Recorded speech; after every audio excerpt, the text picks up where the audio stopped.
Making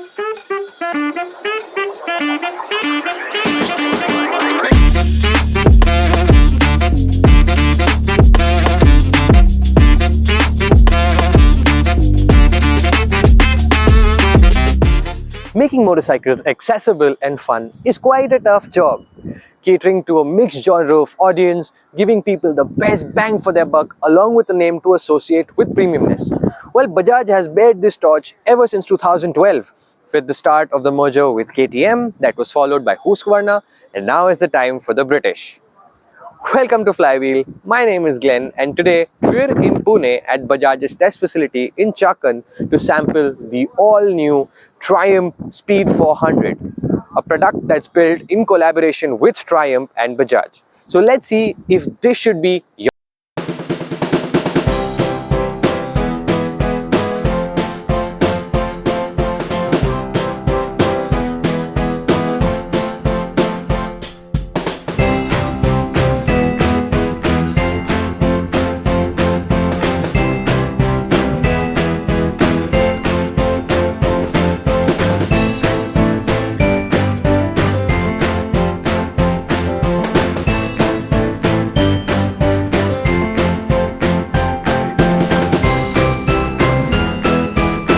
I really dig the design on the Speed 400 because the Speed Twin was one motorcycle I've adored in Triumph's modern classic lineup.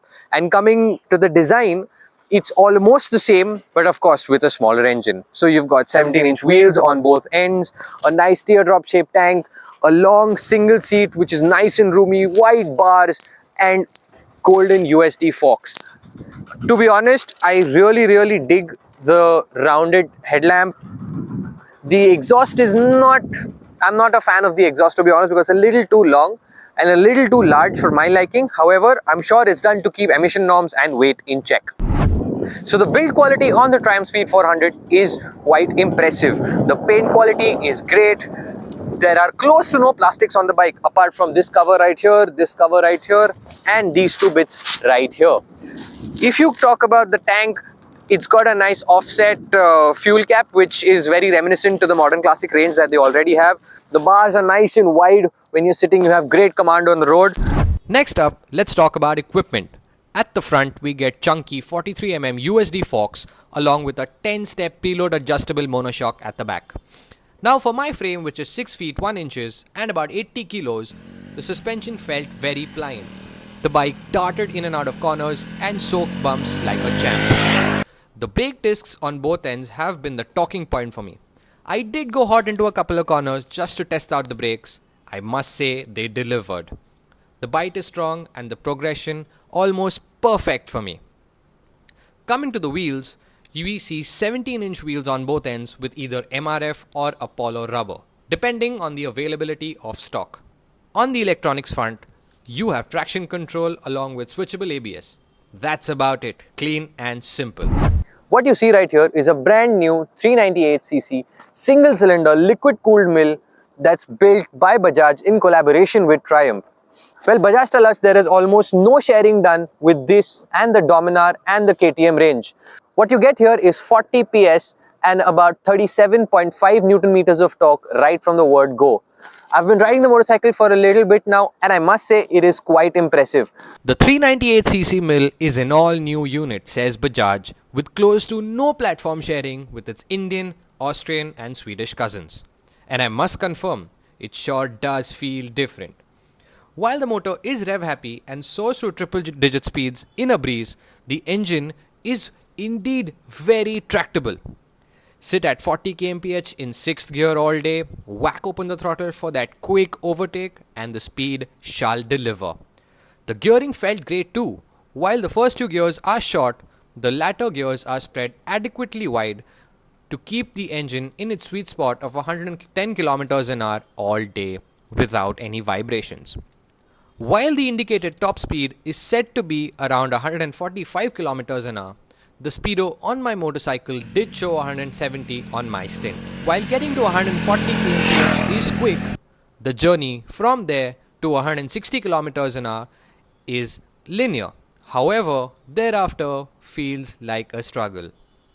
The engine is indeed quite efficient. While Bajaj haven't given us an official efficiency number, they said it could estimatedly give you about 29 kilometers an hour. And I think it's true. The heat management of the engine is on point too. The radiator has been mounted vertically, meaning there's absolutely no heat dissipation on your thighs, even in peak traffic. However, vertically mounting the radiator means putting the coolant tank right under it, which Bajaj and Triumph have done. That means it's right above the bash plate. Not the safest place to have a coolant tank if you know. Talking about the rider's triangle, it is a comfortable and confidence-inspiring place to be in. The 790mm seat height is adequate for all kinds of riders. The 176 kg curb weight, another commendable aspect. It not only feels extremely agile, but also is a boon in peak traffic. The weight management of the Speed is impressive. The fuel tank is a 13-litre unit, which I feel is sufficient for the city and a couple of short spins. However, depending on your riding style, you may need to visit the fuel pump at about every 300 kilometers. All in all, the Triumph Speed 400 is an amazing motorcycle that's home to a very potent platform that can be discovered and worked upon. And I cannot wait to see what the Scrambler and the platform's future motorcycles can do. And lastly, the price. Rupees 2.33 lakh. Yes, you heard that right. Rupees 2.33 lakh. That's it for all of this kit and equipment on offer. I'm sure this is going to turn a lot of heads and get a lot of customers to Triumph.